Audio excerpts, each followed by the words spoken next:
I don't worry too much about stuff that I cannot control. It's like, are we in a recession? If the people going to advertise less, if the real estate market is going to collapse. So I don't worry too much about those things. It's because it's just like COVID, it's just like the interest rate, just like the war. Cycles. Don't Cycles. Yeah, cycle, right? It's just within this cycle. If you keep doing the best work you can, things tend to sort it out itself.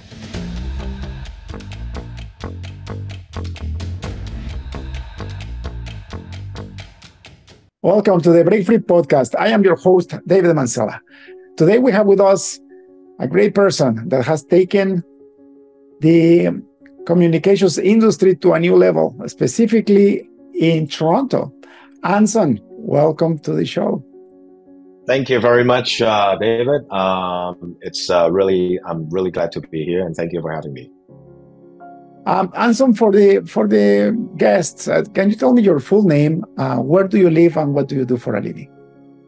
Yeah, my name is Anson Wong. I live in Toronto, Ontario, Canada, and I've been doing radio broadcasting or broadcasting in general for the past 27 years. So I began my career back in 1996 as a morning show host, and then a couple of years later, I became the assistant program director at Chin Radio. So Chin Radio is one of the first multilingual radio station. Apparently, the founder, Mr. Johnny Lombardi, it's his birthday today, actually. So he founded the multiculturalism along with Trudeau, not this, Justin Trudeau, his father. So because back in the days before the 1960s, you could actually get arrested or broken the law if you broadcasting other than English or French. So when the 1960s, there are more and more immigrants, and so there are needs for cultural broadcasting. So the CRTC created the subcategory. It called a Cat 2. Category 2 radio license. So Chin Radio actually is the first multicultural radio station, and then it spreads across the country. So so I was in charge of the Chinese programming after 2.5 years at Chin Radio, and as their assistant program director. And then I worked there a few more years, and then I moved on to Fairchild Television in charge of the creative work. And then back in 2003, went back to Sing Tao, because at the very beginning, Chin also got affiliated with Sing Tao. Sing Tao, which is one of the biggest publication company in Hong Kong. They founded 85 years ago, and in about 45 years ago, they started printing in Canada. So back then, Chin Radio got a strategic partnership with Sing Tao. So at the very beginning, very early on in my career, I already affiliated with Sing Tao. And about 2003, I went back to Sing Tao, and then I became the station manager of the radio division. And then in 2017, Sing Tao knows that, the newspaper business is coming down, so they eager to transform, Sing Tao from a traditional analog media. By analog, I say newspaper, magazines, radio, into a digital world. So we had digital footprints since the 2005. But back then, the website is just a complementary PR piece of the company. So by 2017, I got appointed as the vice president of business venture to take charge in the transformation, evolution, as well as revolution into digital front. And at the beginning of this year, I got appointed as the CEO of the company. So we ceased newspaper publication since 2022, the August. But right now I think we're okay. So we're still running three actually 2 magazines, 3 major websites across Vancouver and Toronto, and 1 radio station, 25. Actually, we just get the next 5, so 30 different social media, online, different channels. So, and then we do in-person experiential stuff. So it's quite a lot of stuff going on. Anson, what a beautiful career.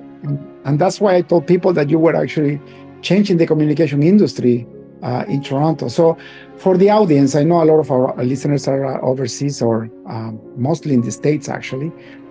I think the statistics is about 40% Canadian and 60% American. CRTC is a government regulatory agency that controls communication, broadcast communication in Canada. Trudeau's son is the current Prime Minister of Canada, which is kind of like the president.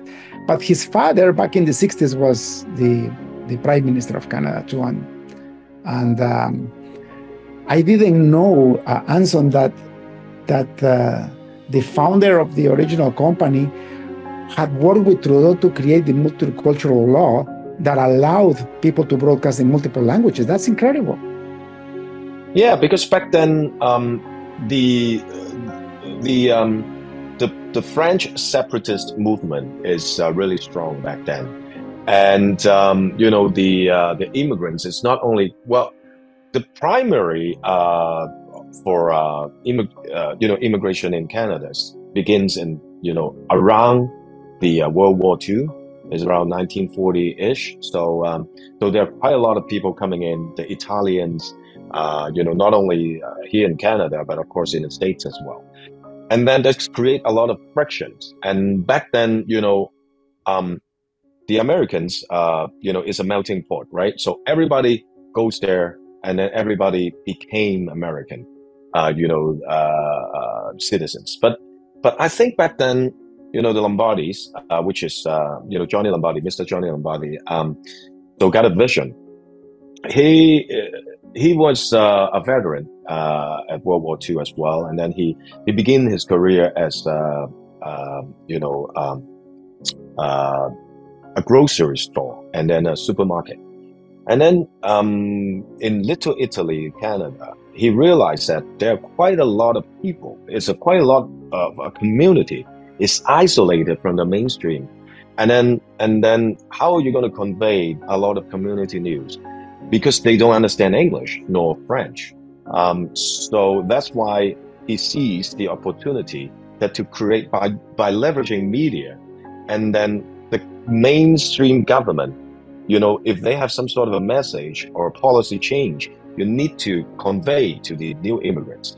So he lobbied, Pierre Trudeau, which is Justin Trudeau's father. And then, and because of Trudeau also needs to deal with the separatism. So they created, how are you going to preserve your identity, but yet you can lead the Canadian way by believing in the system, by believing in democratic values, but at the same time preserving your roots and let you be what you were born with at the place that you're originally from. So that became the core idea of the multiculturalism. It was basically begin in the late 60s. And this is basically the core value of what Canadian citizens believe in as well. So yeah, it's because, cultural and information exchange is always important for, for community. So I think, this is not a lot of people really think about it, but it was the major difference between what Canada's believe and what the States is believing. It's incredible because if you look at the growth of this country, in a big part is thanks to that multicultural mindset. Because we believe that we bring people from other countries and they add with their culture, they add value to the country. If you go to Toronto or if you go to Vancouver, you see people from all over the world. Now, this is proof, and that's why I love being Canadian, right? This is proof that we can have a democratic society with freedom of markets that is thriving at the same time, being able to agree to disagree in many issues, being able to actually work for our country, work to prosper ourselves, but at the same time, respect each other's values. Isn't that beautiful? And that's why we're seeing the erosion right now. Like with the explosion of social media and talking about communication, it's so sad for me that people don't agree to disagree. They have to start hating each other. They have to start like fighting. It's almost like because they have a faceless voice, they feel that they can say whatever they want by unhurting other people. I mean, the number one thing that I want people to know is that I am pro freedom of expression. Communications is based on that. And actually, right now, I get so scared because, especially towards faith, there has been a lot of attack against freedom of expression, and in the United States and Canada, and we cannot lose that. What we need to do is, number one, treat people with respect, express your opinion without being aggressive to the other person. Basically, being intelligent human beings. Yeah, because this is very interesting that you mentioned that, David, because at the my major, I study film study when I was growing up, and my passion was always about the movie business. But without boring your audience too much, Faith make me into broadcasting. So at the very early on, I know that I don't know enough about broadcasting and the broadcasting ethics. At the very beginning, we mentioned CRTC, right? It's a governing, it's like a censorship and setting the bar on what you can say, what you cannot say. Because back in the days, even now, I should say, controlling the media, it's always some sort of a narrative. But right now, I don't think humanity is ready for the technology, as in particular in social media. It's because, we're not using it the right way. Because if you use that as, idea exchange with the same common goal, then it helps humanity. But right now, with, if anything, I feel like that all the social media, make people more tribal. They're like, you need to have, like, everybody needs a label, right? And then even if you don't put a label on yourself, but people would, see you as a liberal media, conservative media, woke media, and and the thing is, it could be a good way if you look at the other side and trying to understand where they are coming from. But the majority of the people, because they didn't have the training or the understanding or thinking, because I live, breathe, do business on a daily basis throughout my life, mostly my professional life, the past 27 years. I'll be 50 next year. So I'll be 50 this coming February. So the majority of my life, I'm dealing with this. So I have like a set of principles. I understand, how this works. But imagine, there are some young people that they're in their teens, and all of a sudden they got 250,000 followers. They got 500,000 followers. And whatever they say, if they say the earth is flat, even 5% of their followers believe in that there they create another set of, the world is flat problems. And I'm not trying to open a can of worms here, but I'm just saying, if the earth is flat, so they should believe all the stars and all the planets should be flat. But I'm not trying to go there, but to answer your question, I think especially when you're talking about values, democratic values that Canadian government and citizens believe in, and we are attracting hundreds of different countries immigrants here, and each and every one of them brought up slightly different in terms of, how we should behave.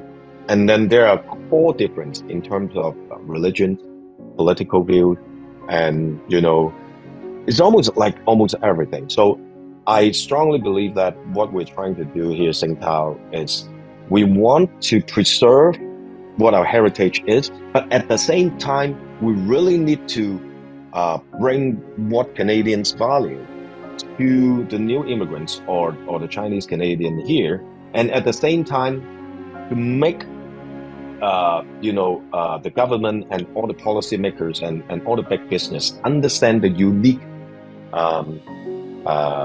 community of the Chinese communities, because we are situated in Markham, Ontario. So Markham is the new Chinatown per se. It's almost 40% of the population in this town is Chinese. It's either Mandarin or Cantonese.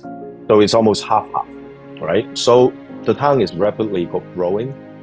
So there, I can give you like a very quick example. The township at one point trying to make more houses. So they think that, the garage should not be like two-car garage.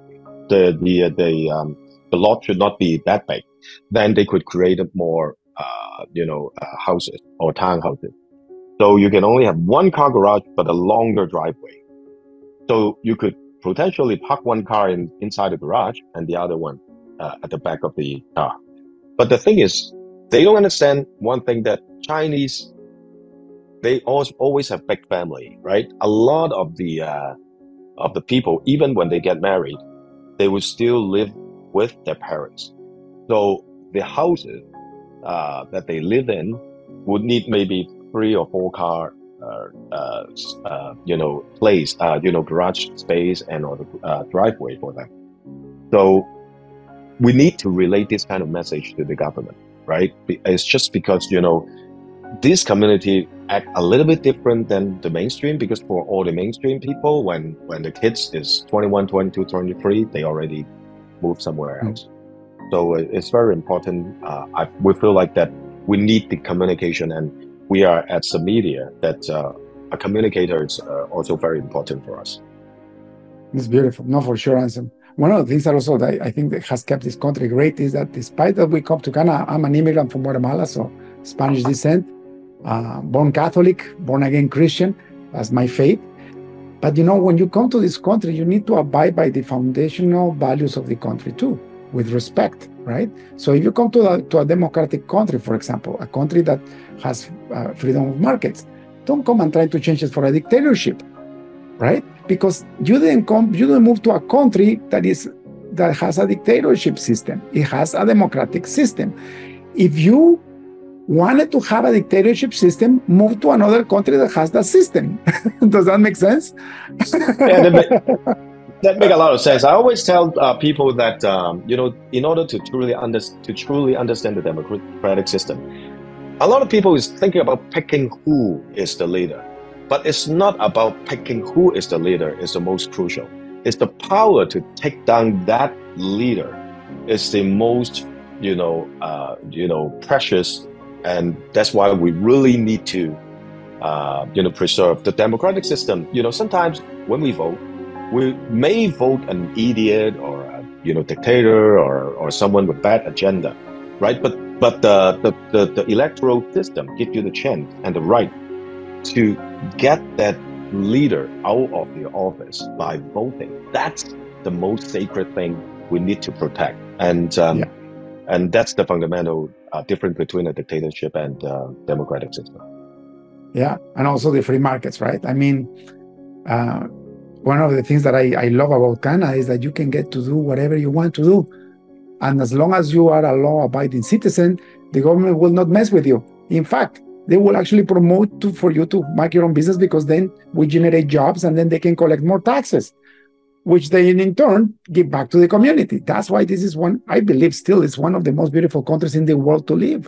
The peace that we breathe here, we are a peaceful society, isn't it? Like, I came from a country that was torn by war, and And coming to Canada, I was like, I felt the country was dead.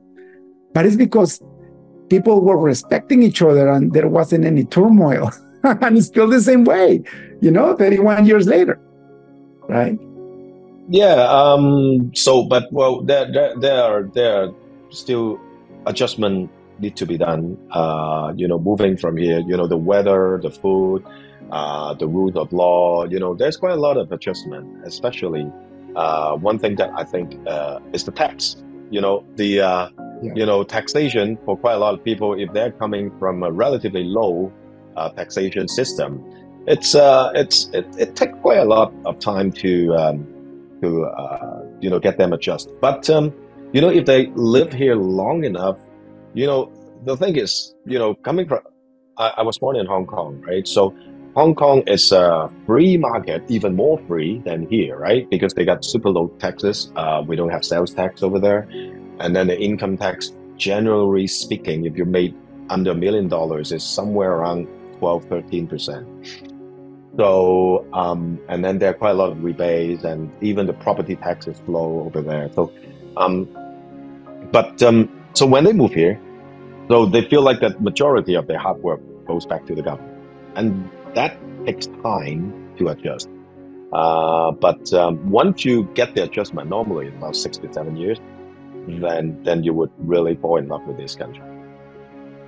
Yeah, every time I get mad about taxes, because that's why I don't like liberal governments, right? Because they always tend to raise taxes. That's why I vote conservative, right? Just because of the taxes. But it's funny because if you look at both parties, the conservatives and the liberals, which most of the time they stay in power, they're actually very similar. There is not a lot of differences except the taxation piece, right? And what I tell people is, what I do myself is I move out of the country for 3, 4, 5 months to a country with lower tax systems. In my case, I went back home this year, actually stayed 6 months there. And I quickly realized, yes, it's beautiful not to pay so much taxes, but then you're missing a lot of services. And then your security is not as good. And then, then just like, my point is, there isn't a perfect country and there isn't a perfect system. So you got to pick what's the best, right? Yeah, because, one thing that I think the Canadians value is the quality of life when, get into your senior stage. Because our radio station and our media, we work with quite a lot of senior home. And two of the biggest Chinese senior home, one is Yihong, one is Mangshang. So, they spend quite a lot of effort to give you like world-class, senior care. And I think, I'm a little bit worried about, our pension system, by, now our debt level is ever so rising, you couldn't hardly hear a balanced budget anymore. Whenever they tell you that they will balance the budget would be 5-6 years from now, and you finally get there, they will move the goalpost like another 5 years. Yeah. And we're already servicing, there is some worrying sign, like we're already servicing our debt 10% of our GDP, right? And hopefully next year, if everything, finger crossed, or in line, that we may be able to see the interest rate coming back again. But if we would have went back to like the 1990s, like the 12, 14, 15%, interest, then, just servicing the debt is going to be a problem. But I think all in all, the system in Canada, the guaranteed income supplement, and then all your pension plan gives you a little bit of peace of mind that at least, if you do everything right, 30, 40, 50 years from now, you should be able to have a good life to retire. And not a lot of countries can say that. I know every country is worried about the pension problems, but every country, the life expectancy is getting longer and longer and longer. And for all the the developed country, the newborn rate is going lower and lower and lower, because I always say that you don't need any policy to control birth rate, because when the society goes up, the quality of life of the children is always following the parents.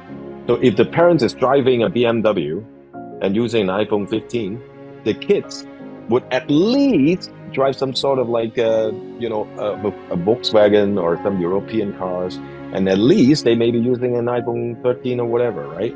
So because of the quality of life is always tagged on the parents. It's not like when we were young, right? I remember when I was in Hong Kong, only one air condition is in my dad's, bedroom, and the rest of the rooms you got only fans, and then you got one television in the house, and then raising a family is relatively cheaper. But now, because of yourself, you're already consuming that much of resources, so it's limited for you to have more kids. So when the newborn rate is ever shrinking, so there the senior problem is going to be a problem down the road. But I don't know. Hopefully, our government can sort it out.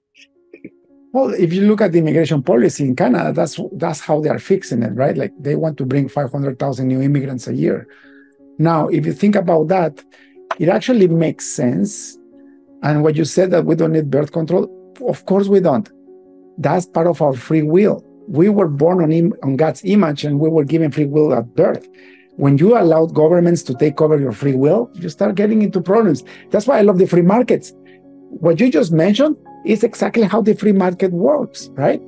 To the point that, people stop having kids just because the standard of living is getting higher, but then that it creates another problem. Government can fix that problem. In our case, bring people that have the skills that we need for the jobs that are not getting filled. And that's what's happening right now. As long as you do it in a proper way, and as long as you do it in a way that you only bring the people that have their skills to fulfill those jobs, because otherwise it just become a burden in our taxation system. It becomes a burden because now we have to take care of these people that don't add to society, don't add value to society, right? Yeah, speaking of immigrant, there, the 500,000 target, there are pros and cons, the new immigrants, we are immigrants, right? So when we come here, we need to buy house, cars and everything, brought your money here. And then the population grow, those are all the good things. But at the same time, some people would think that you drive up the real estate markets to a point that, normal citizens could not afford. And secondly, it diluted the labor market, people were willing to work for cheaper, and that's make greater competition with the local people. And thirdly, is because if those immigrants could not find a job subsequently, they're always bad apples, right? And if you want to make a living, you will form a gang, and then so that's why Toronto or even Ontario, you see quite a lot of carjacking, robberies and stuff like that. So I feel like that the government on the left hand, if they want to attract more immigrants, but at the same time, the immigrant support is that much more important. I feel like that, for housing, for educational stuff like that, they have quite a lot of lip service that they say they're gonna help. Because nowadays, all the policy is here. It's never in the hand, right? So they announce something and pretend they already done it. So there's a saying in Cantonese is 講咗當做咗. Which means that if when I say something, I'm gonna do it. It's like I'm already done it, right? It's because nowadays, there's quite a lot of politicians like that. They don't actually get things done, but they're always saying that they will do something about it, or they are doing something about it. Just like the environment. Do you feel like the government did enough for the environment? Do you feel like that, there's any tangible things that can show that, there are some progress? No, I don't think so, right? So. Yeah, and then the way they do it, and we can criticize the government all day long if we want to, right? But at the end of the day, we're blessed to be immigrants in this beautiful country. And look how far you've come. Congratulations on your appointment to CEO. It's incredible. Now, tell me a little bit about how you accomplished that. Like, if you could talk to your 25-year-old version of yourself, what advice would you give that kid to get to where you are right now at 50? I think one of the character. Well, I think there are two major things that if I look back to myself, a little bit of a reflection of a quarter of a century. That one thing is always curiosity is very important.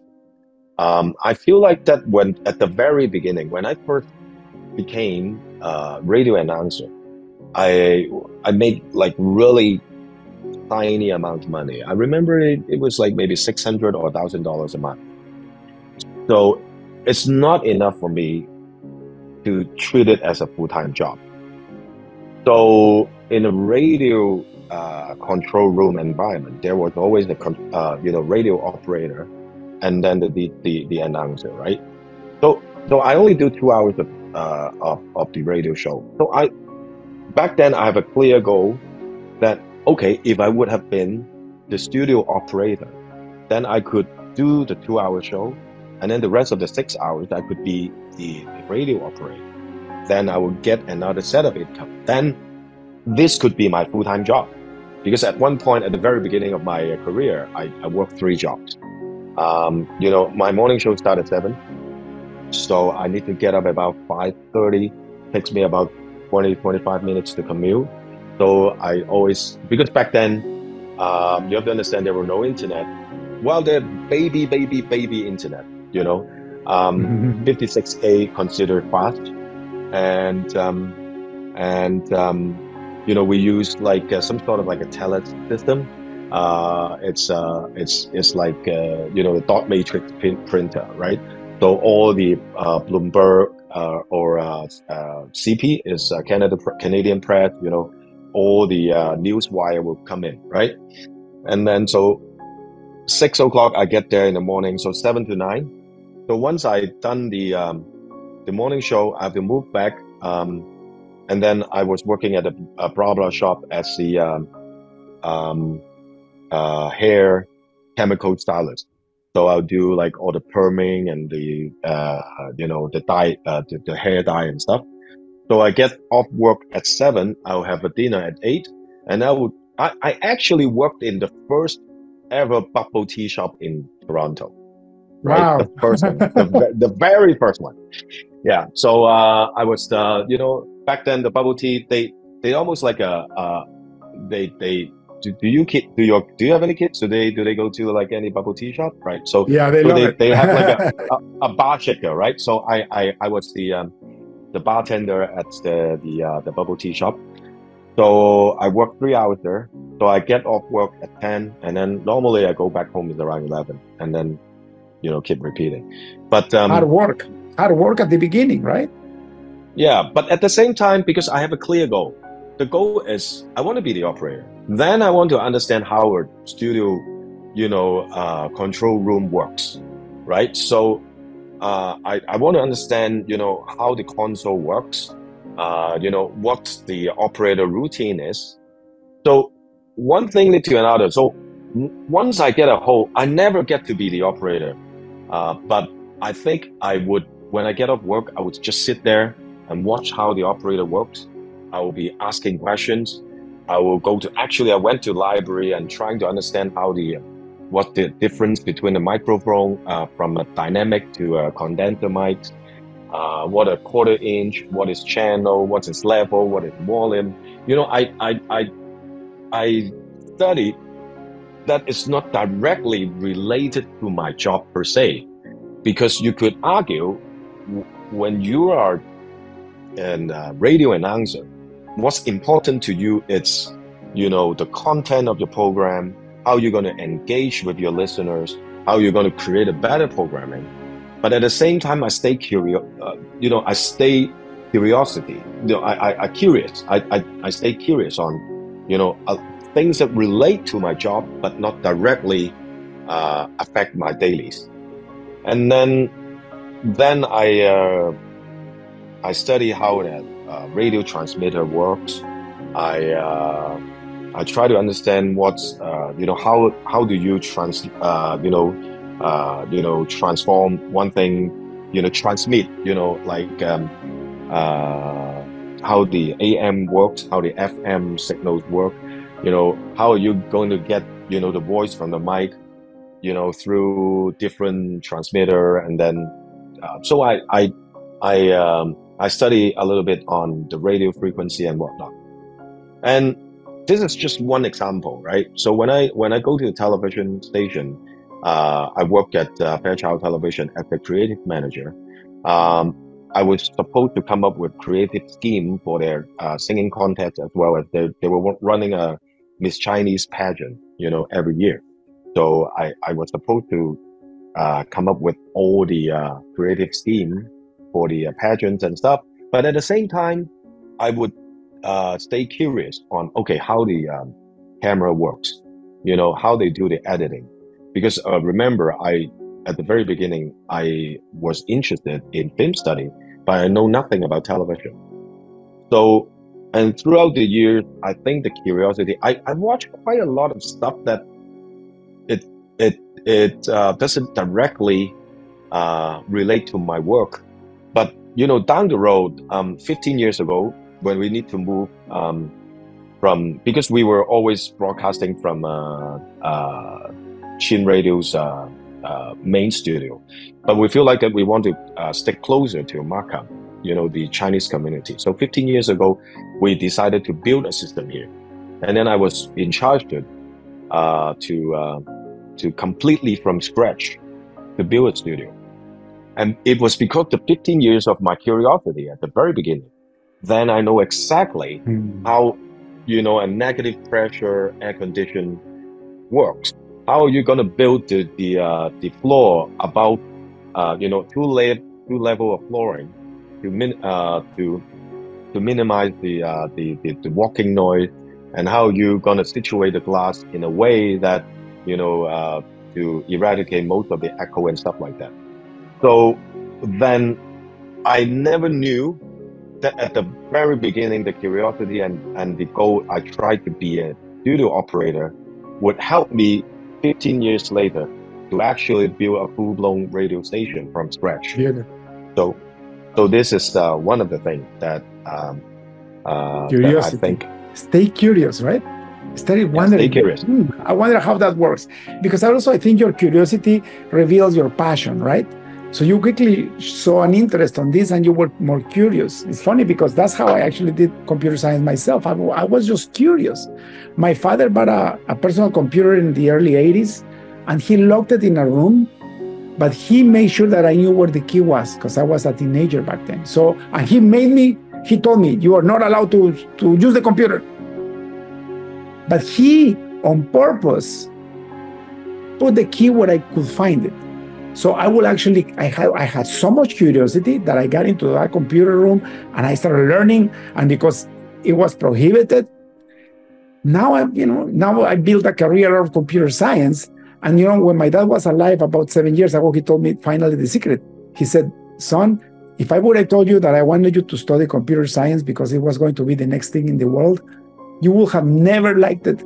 I needed to spark your curiosity by doing things in such a way that you will actually at least interested in finding out what it was.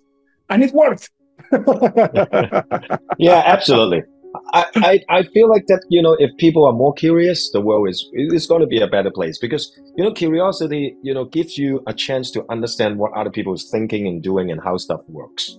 And, there is a saying in Chinese, when to describe a person that, it's arrogance and always, always talking, yep, and not much substance. They call it half a bucket of water, 半桶水, like half a bucket of water. So at the beginning, I thought that, because of the guy only know half of the stuff, right? But I didn't really think about it. If you swing a bucket, if it's empty, it's quiet, right? If you know nothing, you keep your mouth shut. If the bucket is full of water, if you shake it, you shake it, it's relatively quiet, right? Only half a bucket, if you shake it, it's going to make a lot of loud noise, right? So I feel like that before, people, when they're in an empty bucket, they keep their mouth shut. But nowadays, to circle back your social media thing, the loudest of the mouth is the people who know the least on that particular subject or topic, right?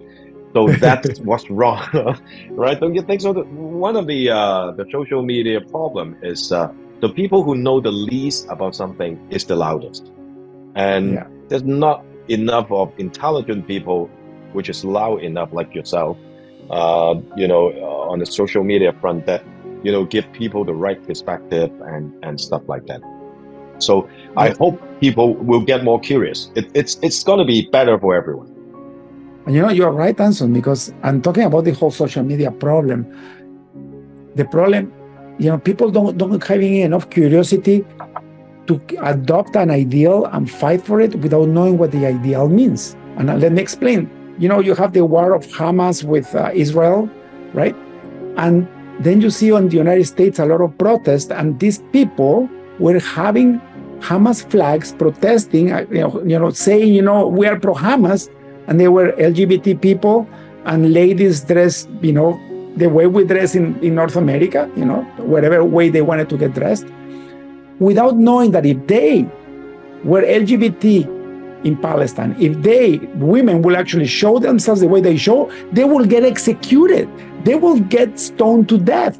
But here they are in the free world, listening to people that have no concept of what they're talking about on social media and believing their lies, getting deceived, right? Yeah, just Hamas, Palestinian, Gaza, West Bank, and Israel. You hear this type of names, day in and day out. But to be honest, I don't even claim myself to truly understand, the history and the conflict. And there are different. When you talk about conflict, you can always pick a side, right?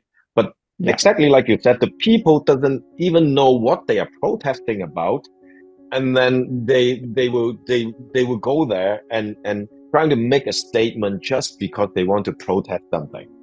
And this is just really amazing. And the second thing, about me, if I'm looking back at myself 27 years ago, the second thing, I think this only the two things that propel me to this place. And second is, I don't worry too much. I I I don't worry about stuff that I cannot control, but I do worry the stuff that I could control. What I'm saying is, there are always changes, in a business world, and people is always react to the change until it's too late. I always study, the Kodak, the Nokia, what's the fiber optics company that the Canada used to Nortel? have? Nortel. Nortel. Yeah. At one point, they were the number one, number two, number one company, in the world. Why they became obsolete? The story about Kodak. They developed the first digital camera and then they went out of business.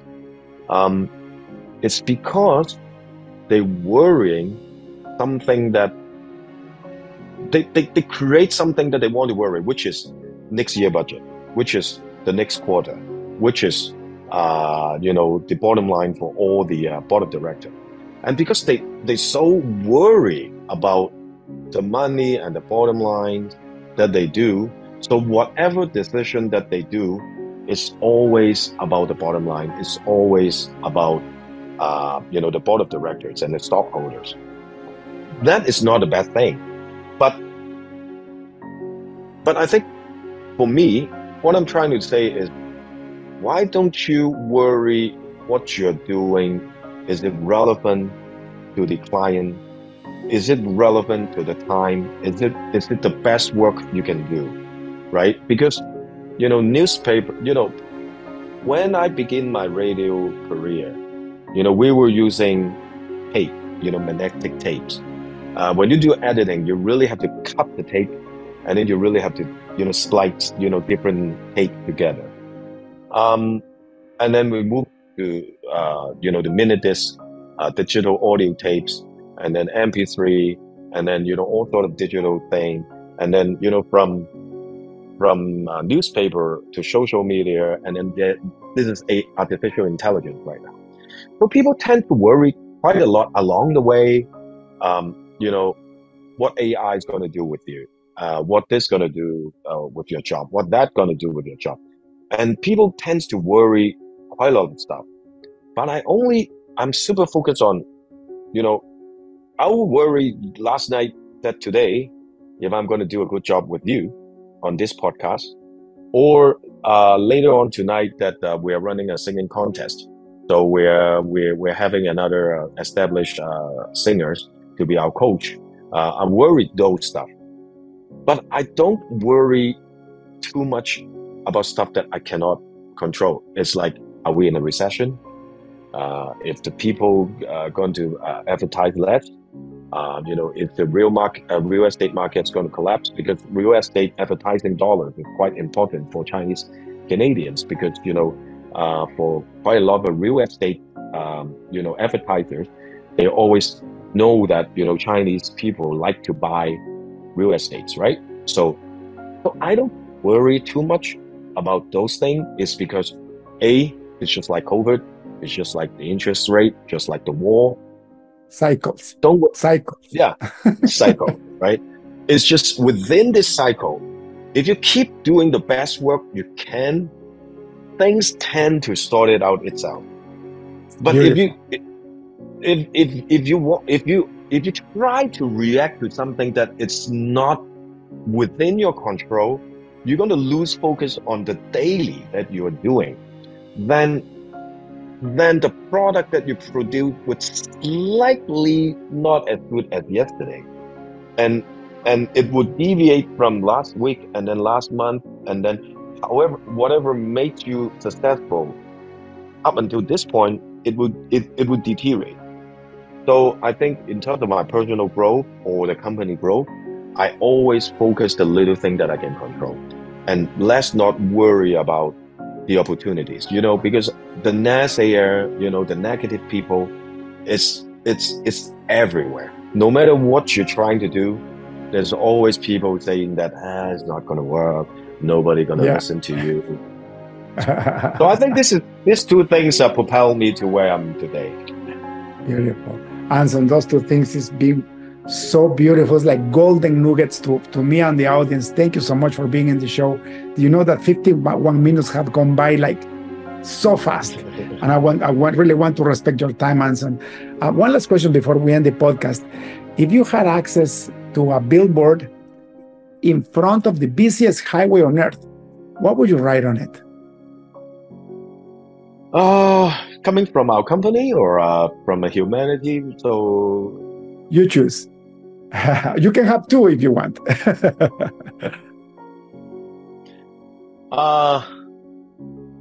Okay. Wow. This is a very, very, very good question. I would write something that universally would, and I probably would just write a numeric 1 there, and then I would say at the that okay. So the concept would be, okay, let me try to articulate what I'm trying to say. Okay, I think at the end of the day, we think that we're so diverse, but at the same time, we actually just one species. We got one planet, right? If my blood type, fits you, my kidney can go to you, and your retina can go to mine. If right? If my blood is B minus, if you're B minus, under the microscope, we're white, yellow, brown, black. We're still one person, right?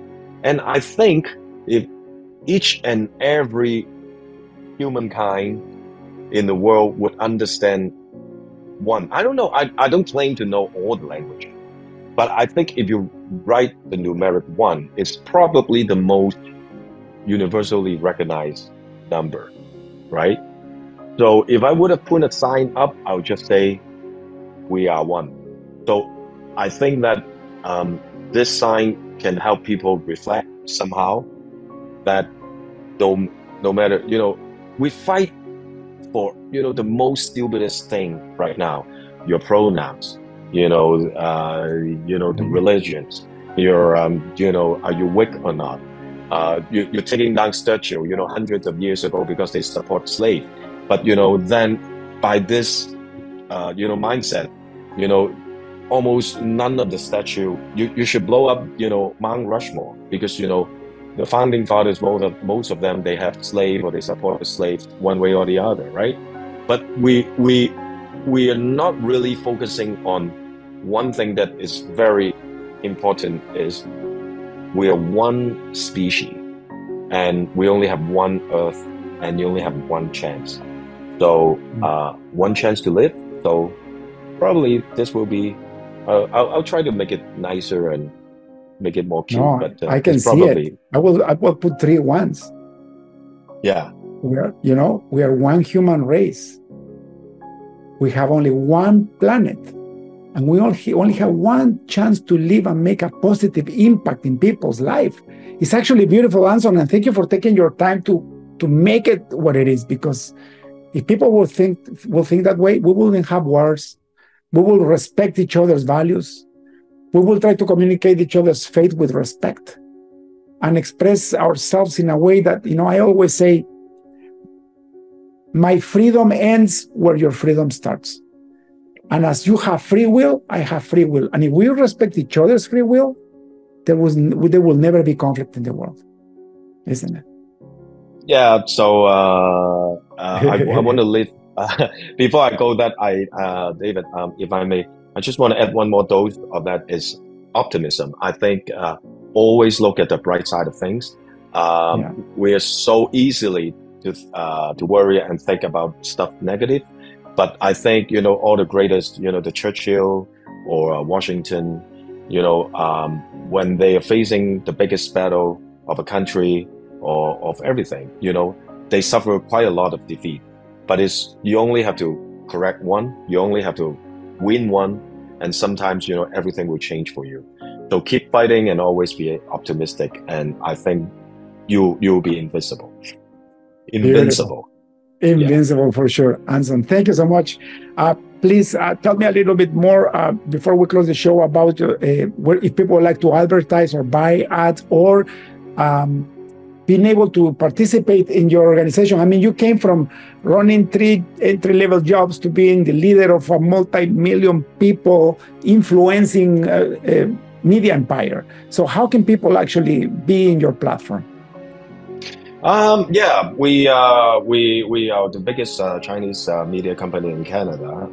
So we serve over 1.3 million of Chinese Canadians. So hopefully you can just search singtao.ca, singtao.ca or STMG. You will find us, or you can just email me if you don't mind. I like chatting with different people. I like opportunity like this just to collaborate and be inspired, and hopefully I can leave you 2 cents that